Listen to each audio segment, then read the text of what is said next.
I'm getting this set up. I'm going to introduce Jeremy McQueen with Mountain Tech Media. Jeremy went with me out to California last month for the Levitt grant convening, and Mountain Tech is doing a whole lot of work. They are a sponsor of the event. They are helping us with our marketing and our advertising, our social media campaigns and stuff, and so I'm going to give him the podium for just a moment so that he can tell you what all we've been up to. All right. Not sure I need this, but I'll speak through it anyway. My name is Jeremy McQueen. I'm one of the co-founders and the chief executive officer of Mountain Tech Media. We're based out in Whitesburg, Kentucky, but I hold a pretty strong affection for Berea. I'm a Berea grad, and I bought a house here last year, so I'm a voting city member. We've done quite a bit of work so far. We're redesigning, as you can see, the campaign the website for the music series. We rebranded the logo this year to incorporate all the Levitt things that they require, which is quite a lengthy list. They gave the city of Berea a matching $25,000 grant, so there's a lot of things in their toolkit that have to be kind of met, some things they want us to do to show them some love. So we're rebranding the website right now. As you can tell, we've used some of the video footage from last year to put in there to show people what a good time First Friday Berea was last year. So obviously that campaign is going to be, that series is rebranded this year to incorporate a lot of other partners. The Berea Arts Council was actually the recipient of the grant, and they're partnering with the city, of course, and tourism, and I don't know all the exact partners, and there's some sponsors as well, ourselves being included, and Mason, and so it really is a partnership with a lot of folks here in Berea. So right now we have quite a bit of material up on the website, how you can be a sponsor, all the sponsor packages, about the series and about the Levitt Foundation in general. This week's tab will have not only what you missed last week in the series, because it is a 10-week series during this summer, but it'll also incorporate some of the videos that we'll be making throughout the summer. We're making a lot of promotional kind of stuff leading up to each show, but also probably one or two, kind of like, here's what you missed this week kind of video too. So we'll be constantly updating that on the page as well. We're working right now.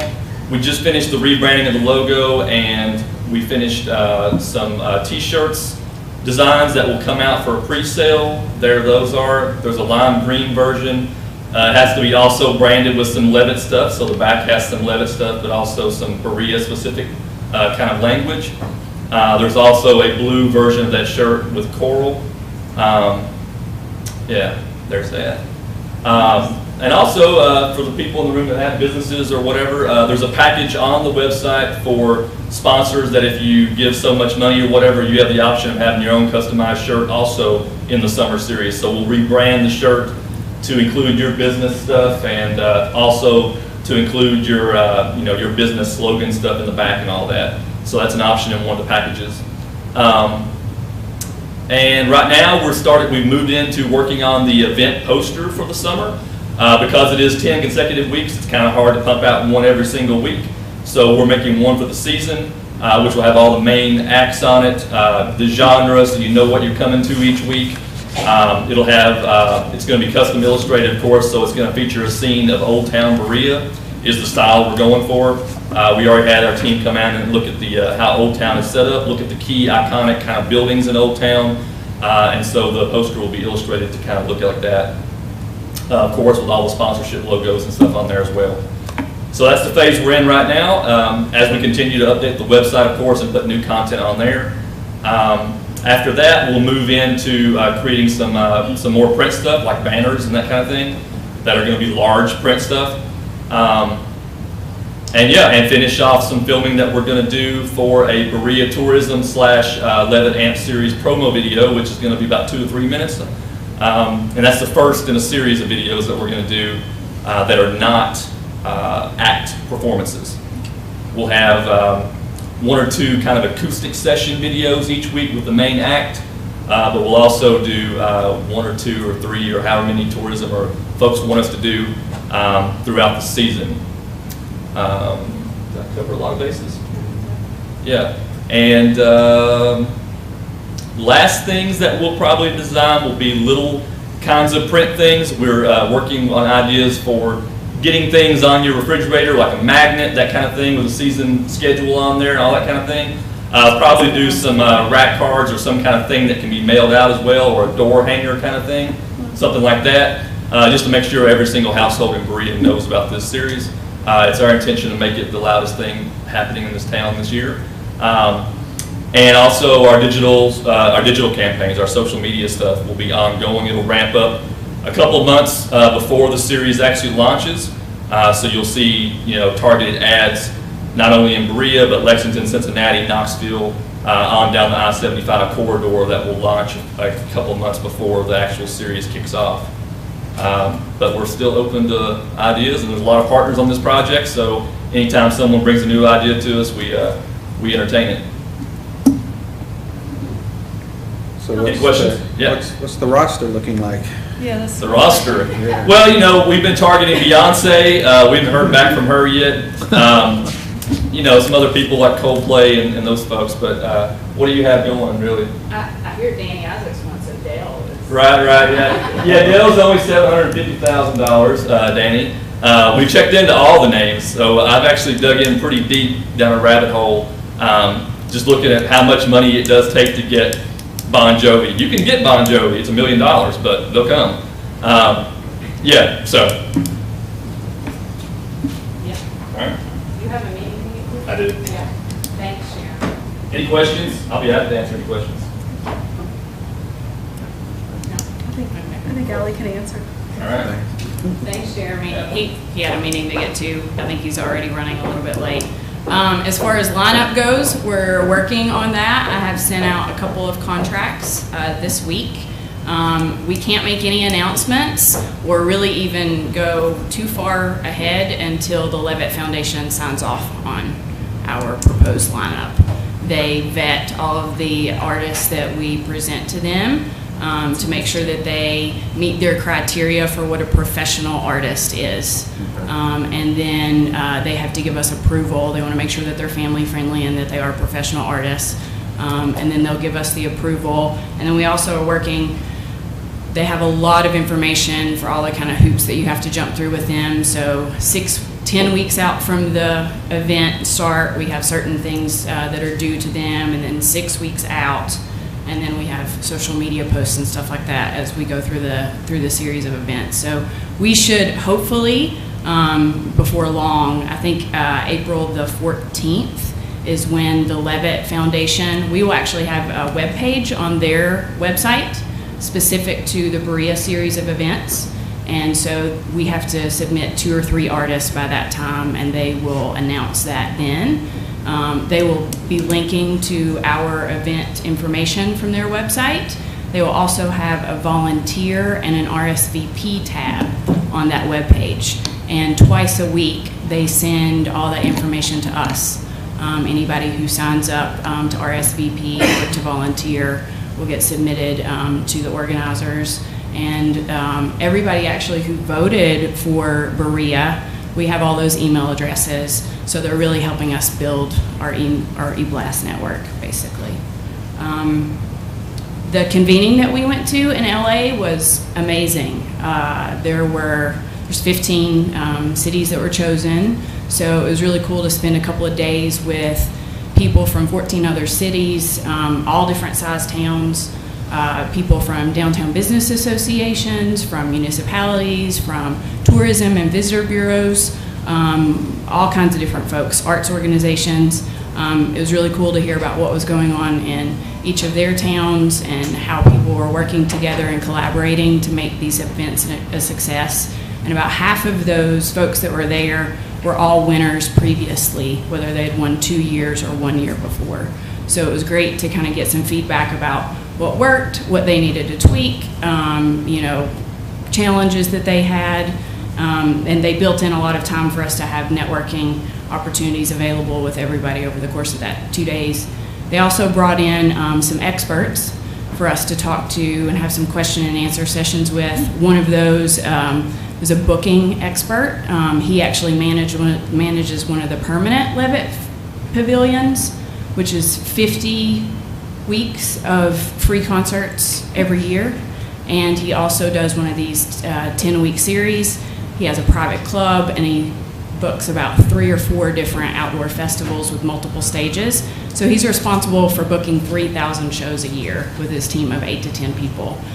He was a wealth of knowledge, gave us a lot of kind of insider information, certain terminology and things to use to help us be a little more professional in dealing with agents and managers, because a lot of these people are getting, this is what they do for a living, you know. So that was really cool. And we also had someone from a public radio station in Los Angeles who, she is the head of the sponsorship department there. She's secured over $10 million worth of sponsorships in her career. And last year, her team secured over $10 million in sponsorships for the, I think it's KCRW in LA. So also a lot of really cool information from her, how to be really creative with some of our sponsorship offerings and do customized packages, being able to give people a different way to market their brand of their businesses.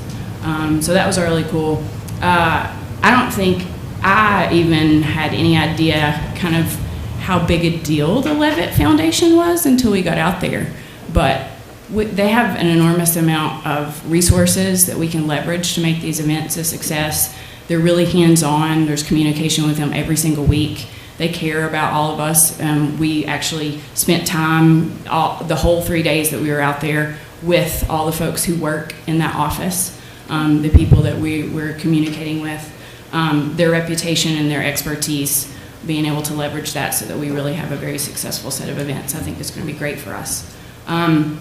We've been working on building partnerships here. We came home realizing that we really needed to increase our community buy-in and our business buy-in. And so we have been working on that. We had a great sit down with the mayor and Randy and streets department and the police department to talk through some of the logistics sides of things. And we also have met with Carrie and Nancy a couple different times with Carrie and this last meeting with Nancy as well to talk about logistics from the tourism side of things. We are going to be partnering with the Celtic Festival for the third Friday in August. I've met with Suna and we've worked out a pretty cool deal so that we will still be able to have that Celtic offering, and that'll help us to have a really diverse lineup, which is one of the requirements of the Levitt Foundation. So that will be happening. If you all are used to going out to the park on that third Friday in August, you'll just now be coming to in front of the cabin. But we're already lining up who we're going to book for that event. We hope to really have the Berea Police Department be a part of this event. It was something that I was really excited to have happen. And we hope that they're going to be looking at this to do some community outreach, set up a booth down there whenever they have staffing available for that, and be able to be a presence and hand out stickers to the kids and those kinds of things, which we think is going to be a good addition. We are continuing our partnership with the Entrepreneurship for the Public Good program, and also have met with Berea College Sustainability Department because we are going to be making efforts to make this a zero waste event. There are certain requirements that come into play when you're trying to use that to your benefit. Zero waste is actually 90% of the waste is diverted. So we are working to figure out those kinds of things, and I have already received applications for our internship position. We do have an internship. We actually have 2 internship positions available. So we have some students who are already interested in spending their summer in Berea and helping out with these events. Something I know that I'd spoken with Ken before was worrying that the investment that the Tourism Commission has made and the community has made in First Friday Berea not go away. And so we were unsure about how things were going to work to do exactly what the Levitt Foundation says that we have to do. So while we can't call this First Friday Berea, this particular series, it's the Levitt Amp Berea Music Series. That is what we're under contract to call it. FirstFridayBerea.com is where everything is housed. And the First Friday Berea Facebook is where all the social media sharing will be originated from. And our revamp of our logo specifically for this plays off of the branding that we have for First Friday Berea. So that is not going anywhere. And we would love to see First Friday grow and become something that is happening more often. I have dreams of it being a year-round event. So we still have that intention, and we're still holding that out there, that this series of events that we have this year, we're going to be able to measure the impact of them and demonstrate that to you all and to the city and to the taxpayers so that they know where money is going, and that we will see that this is a really good kind of thing for the city to be investing in. Jeremy is already talking. Yeah, our vendor stuff went live last week, and our sponsorship stuff went live today, and we have already secured funds from both of those avenues. We already got sponsors about 30 minutes after things went live this morning, so that was really good news for us. And vendors are excited and have already been paying their fees and filling out their applications. And yeah, I think that's the stuff that I have right now. We would love to ask that our community partners help us spread the word, and community members, for that matter, help us spread the word. We have information here. There's contact forms on our website. You can also get in touch with us via Facebook, or firstfridayberea@gmail is the email address. If anybody has any questions, we want to diversify the arts. There's a clue of how we're going to do that. Lots of different ways to think about art in Berea. So we're really excited for everything that we got going on. Gwen Childs was supposed to be here. I'm not sure what happened. I thought she was on her way. She was going to talk about what the Arts Council's role has kind of been in this. They are actually administering the grant. They're the lead applicant on the grant application. And so they're signing checks, they're signing the contracts with the city, they're taking on, distributing funds and all of their, I think they've had to have several meetings as a board and an executive committee to kind of get their procedure and policy in place, and are turning out to be a really, really wonderful partner in this effort. And so we're really excited about that. Do you all have any questions specifically? Can you go over the times of the evening? There Yeah. is some concern from the business community About how things are going to work. Yes. So the events are actually running July 7th through September the 8th, and we pushed it back after we had our meeting with the police and streets in the city. We are going to be holding the events from 6 to 10, so that we do not get in the way of Mary Oldfield or any other of the Old Town businesses that are going to be open until 5 o'clock, seeing patients or clients, or open for business until then. We will shut the streets down right at 5 o'clock, and we hope to have vendors on site doing check-in about 5:15 or so is when we've asked them, when we'll tell them to come no earlier than that, so that we don't get in the way of the traffic. We are working together with both the police and the streets department to kind of figure out where parking is going to be, because we have already seen good success with our event numbers, attendance numbers for First Friday events, and it will be a little challenging. But we also want to make sure that we are thinking about accessibility for this, ADA accessibility. And making sure that we try to make this as a welcoming event as possible to anybody who might want to come. And so we're going to be working with them. We've already gotten a map so that we can look at all of the parking places that are both public and private, so that we can see what we can do to make a plan for parking, and ask people who don't have any ability issues to maybe park up the hill at Chestnut and walk down, or another parking lot, so that they're not taking up that precious street parking that's really close to the event. We hope to have a lot. There's my Facebook. Are these going to be all on Fridays? All on Fridays, yes. The first one is the same weekend as the craft fair, and then those first, 3 Fridays that we'll have crossover with the Festival of Learn Shops as well. And we're trying to see what we can do to potentially maybe have some food down there even a little earlier on those Fridays, so that we have lunch options available for folks who are attending those events and for business owners and any other tourists that might be wandering around Old Town.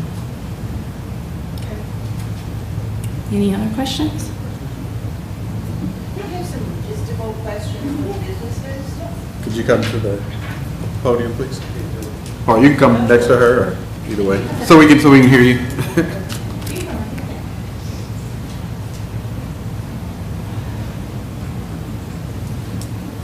Hey, I'm Lindy Evans. Have a studio down in Old Town, and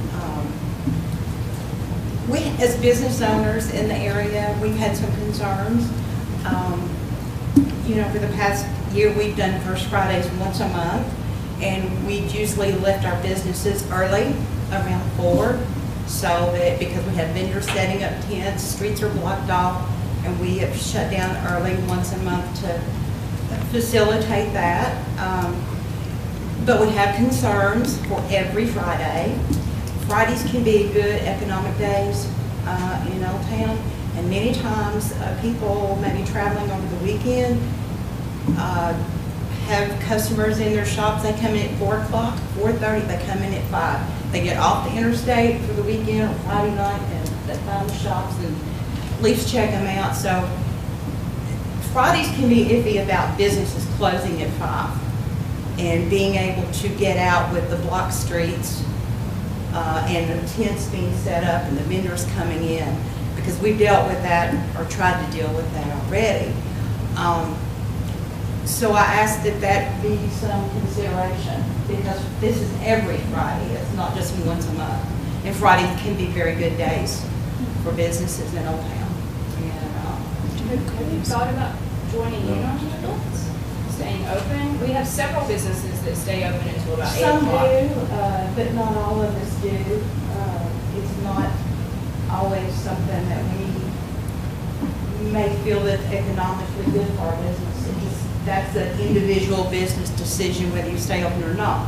But you have to respect the tourists, and you have to respect the customers, and give them a chance to get in and give them a chance to leave before you come in with all the tents and all the setup and the music at the log house and the speakers, and that was always started early. That was no problem. But it's when we get the bigger vans and equipment in that we have trouble getting customers out and store owners out of the area. The other concern was also about the garbage, because our trash cans that Honeysuckle Vine full every Saturday. And I don't think that's to be our job to deal with that garbage. So some kind of system needs to be set up for that kind of collection. There were about 2 events that I know of for sure last year that we had volunteers who were helping with the trash disposal, and they were confused about where tourism's trash cans were on the backside of the depot. And I know that we got a report from Carrie the next day, or the next time that I spoke with Carrie, about the Honeysuckle Vine trash cans being used.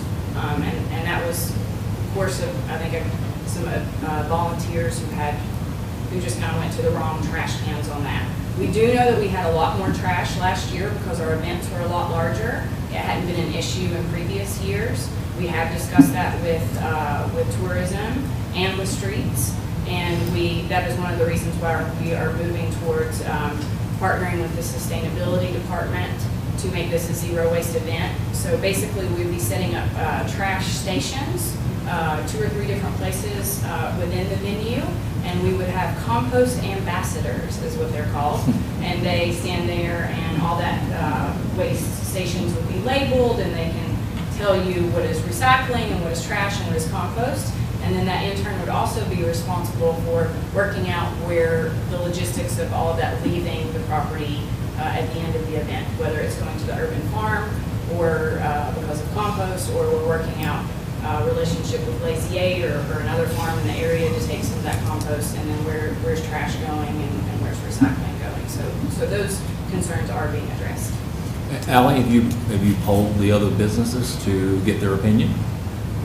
We have not polled the businesses. sounds like that might be something that needs to be And done. think about your learn shops, because classes in many days, on those Fridays at 5, it can take the instructor, it can take them an hour to get cleaned up, to carry their merchandise to the car from class, their supplies. So we're not always at learn shops. Just because it's over at 5 doesn't mean people have left from there. So that's another concern during that July section, that those teachers, because those classrooms on Broadway are full. So that's another concern. Plus you're wheeling or carting out supplies. That's all I had, just some things to think about. Thank you. That also is being addressed as far as the Festival of Learn Shops. We're working with Nancy to make sure that we can share information ahead of time, both to folks who are signing up for a class so that they get information immediately. Some of that's going to go right out and I guess in check-in information from tourism. And also all of the instructors who are teaching classes in the area will be notified in advance so that they can take that into account when they're thinking about parking and kind of the logistics of going in and out of their classes. We will be reaching out to Old Town businesses. We have not had a lot of success with trying to get an Old Town Business Association meeting regularly, but we have had that a few times in the past while we've been doing First Friday events, and it's something that Gwen and I have talked about, trying to schedule another one of those meetings with all of the businesses. Trying to get people to show up and come is sometimes a challenge, and so we do try to go out and see people face to face when we're able to. In years past that we've done that. I think there was some miscommunication before Carrie became director about who was doing what with contacting some of the businesses, the Old Town businesses, and making sure that we were all okay with timing and parking and all those kinds of things. We've learned from past mistakes and past challenges, and we're trying to do everything that we can to make it a successful event, and an event that everyone is happy to be having down in Old Town. After our first event this year, we will be meeting back again with the city, with the police, and with Streets Department and Tourism to be talking about how did it go on that first event in July 7th, what worked, what didn't work, or there anything that we need to change quickly to make sure that it flows smoother the next time. So we are thinking ahead about continually making it a better event.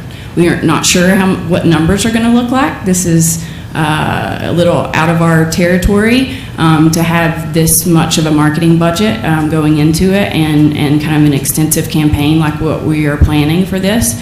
So we hope that we're going to be getting a lot more people in. We know that in June of last year we had the biggest crowd that we'd ever had, and we had people from all over Kentucky and from other states that came in specifically just to see the band, not counting other people who were just here to see, visit Berea and stuff, and stayed for the event. So we're hoping to increase those numbers, and we'll kind of play it by ear on how things are going to work logistically, and we'll all be working together to make it a success. I keep my store open during First Friday, and typically I sell more during the evening than I do during the day. So Awesome. just send them up to my place. Huh? Yeah.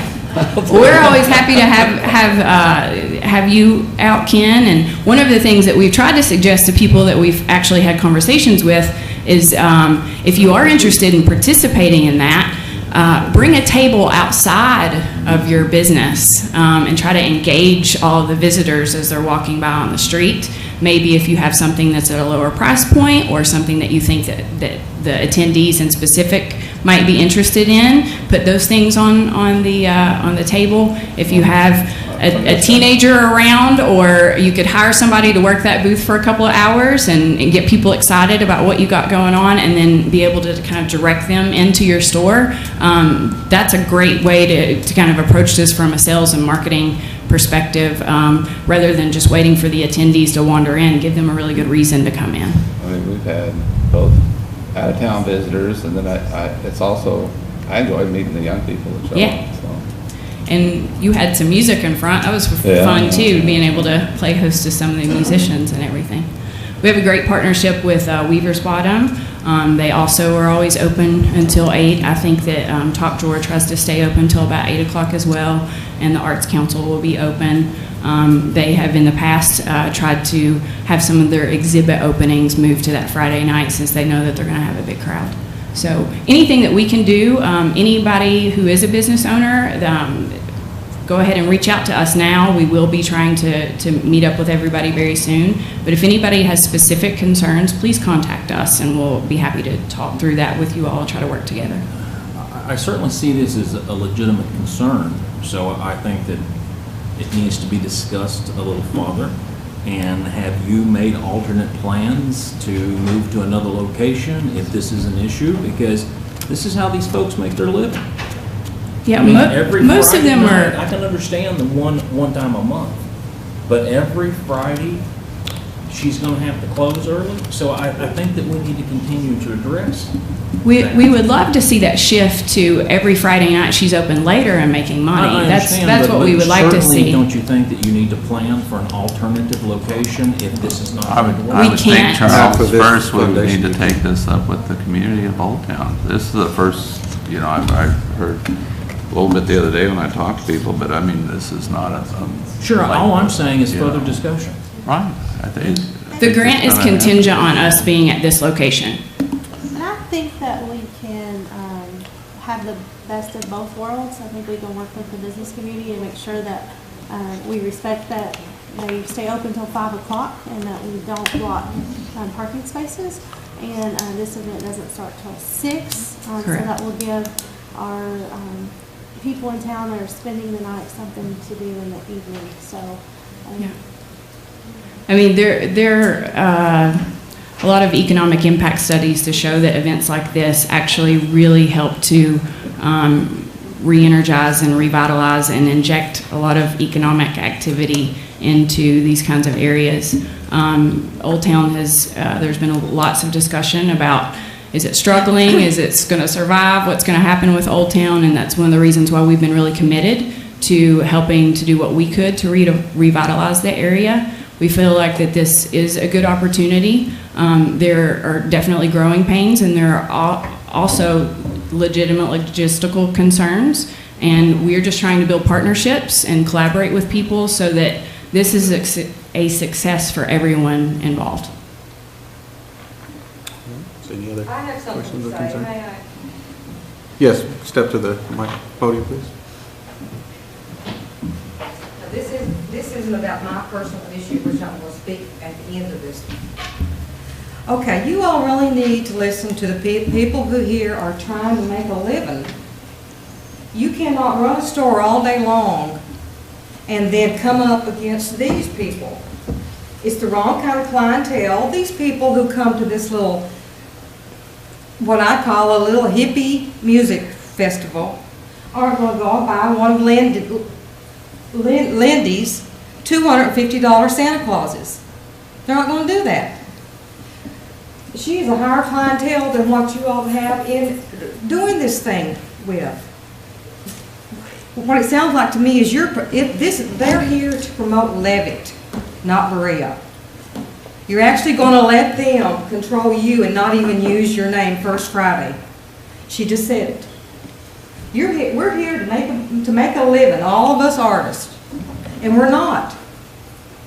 None of us are making a living. Ken might, because he's making $4.95 items to sell to that crew of people.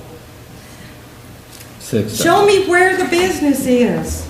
Lynn, she's just stood up and told you all, and I believe there's 2 more sitting there who want to tell you too. But It's you open all, forum. If they would like to come up and speak, they're more than welcome to, if you'd like to give place to them. Sure, I'll give place to any of you. I'm not the only one unhappy with what's going on. What's going on in Berea is not working for the majority of us. Old Town is dead. I just can't even believe you all are doing this to these people. I can't believe it. I can't believe it. You're putting them out of business. This woman just stood up and told you that they keep her from making money. But yet you're going to let Levitt come in here and take your name and use their name? They're not even going, they just told you it's in the contract. You can't even use that name First Friday. You're going to promote Levitt. You should be promoting Berea artists, Berea, Kentucky, what this is. That's what I gotta say. I got another issue to speak with at the end of it, because I'm the last on the list. Thank you, Ally. Thank you for the information. Thanks. We look Thanks, forward everybody. Appreciate it. to the series coming. So, again, you know, if you have issues, you can't sit silent. You know, if they make efforts to communicate, share with us. You know, come to the tours, speak with Carrie. You know, yes, ma'am.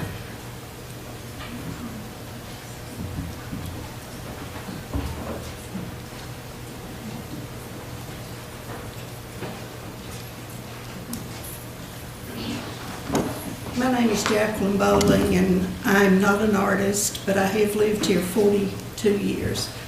I have several concerns. I can certainly understand why everybody wants to have a variety of things going on in Berea. Concerning the First Friday events, with the putting up of tents and everything, is there a fee for having a tent, or is there There are a vendor charge? fees. Yeah, I believe you have vendor fees. Okay, where does that money go? Does it go to Berea for cleaning up? Does it go to tourism? Where does it go? Let the event coordinator talk to you about that.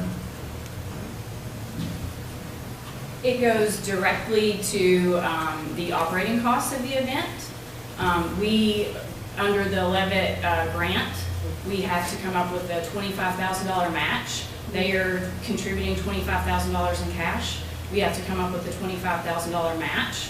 Half of that match is in cash, and half of that match can be in-kind services. And so the vendor fees this year are going directly towards that cash I'm match. talking about and- First Friday. Yeah, but Yeah. same, Right, same. First Friday. So we're incorporating First Friday with the Levitt grant. Is that my, Well, the Levitt grant is enhancing, the First Friday? yes. Okay. It's allowing it to be better funded, hopefully bring in bigger name acts. Also, she may be able to explain to you a little bit more about being able to have more offerings, because we were really limited because of the support, you know, that tourism did give to First Fridays in the beginning to put on the amount of events that we had. So it was very limited because we only did. And I just wonder, I don't own a shop or anything like that. When they do stay open, how does that impact theft by crowded situations? And also, it's a twofold question. Putting a tent up in front of a door, does that not create a fire hazard for people that might be in a shop that needed to exit the building and access if there should be a fire or something, or an emergency? Well, I believe with- all the vendors are going to be in the street. They're not going to be on the sidewalks, and as far as I've experienced. But if there were people in the shops and there was a problem getting out to the street, or if there was an accident that an ambulance needed to get down the street, is there enough room for that to occur without injuring other people that are at this event? Well, I mean, we have events, we have festivals in Berea. We closed down Prince Royal or Jefferson Street when we have the Spoonbury Festival. These same concerns that you're talking about are concerns that Does would Jefferson apply. Street have, But it would apply to that. You have a lot of people. You have large crowds. does Prince Royal and Jefferson Street Jefferson have businesses on that, or is it residential? Well, they have they have residents. They have the folk center that people are in and out of. So I would say that, you know, our community has dealt with that. And I don't see anything different with this festival that would be any different, that those issues are already able to be addressed. And Ally? It's part of the requirement with the parade permit that we have to do with the police department, is that we are making sure that we keep lane of traffic open for EMS and emergency vehicles.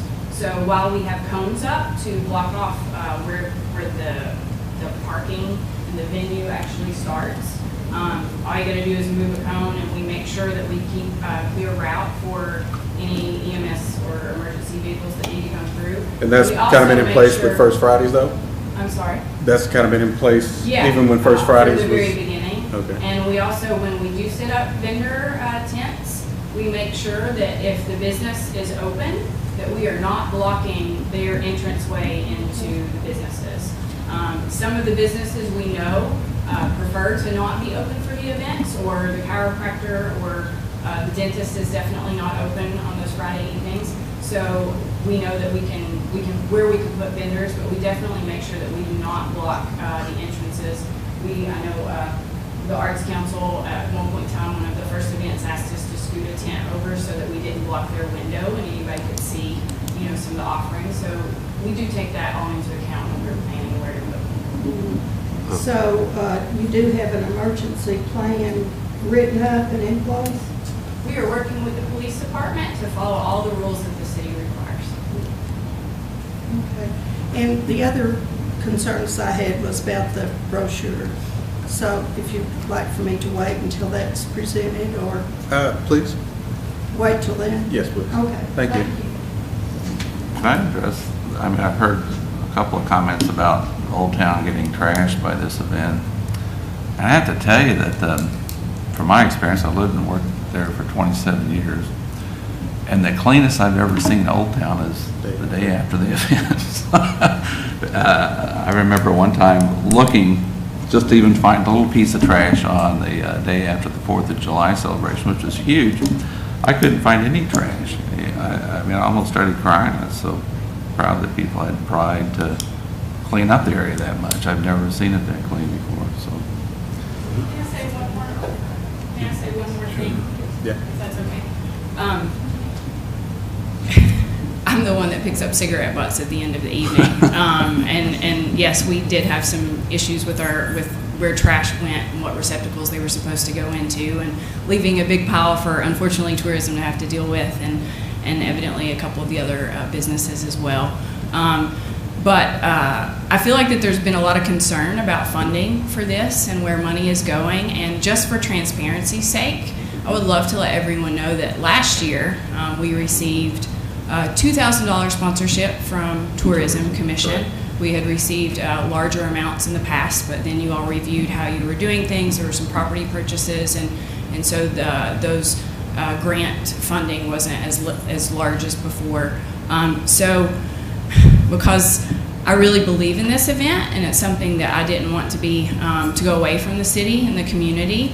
I worked completely for free last year, and anybody who was involved in any of the planning of this event worked without pay. It was 100% volunteer.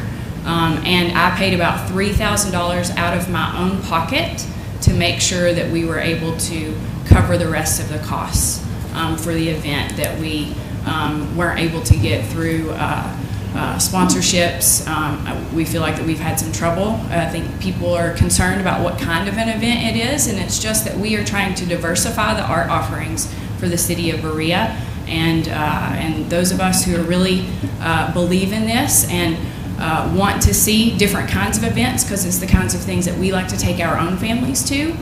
We wanted to make sure that that continued. So if anybody's concerned about where money is going, this year the Arts Council will have all of those records.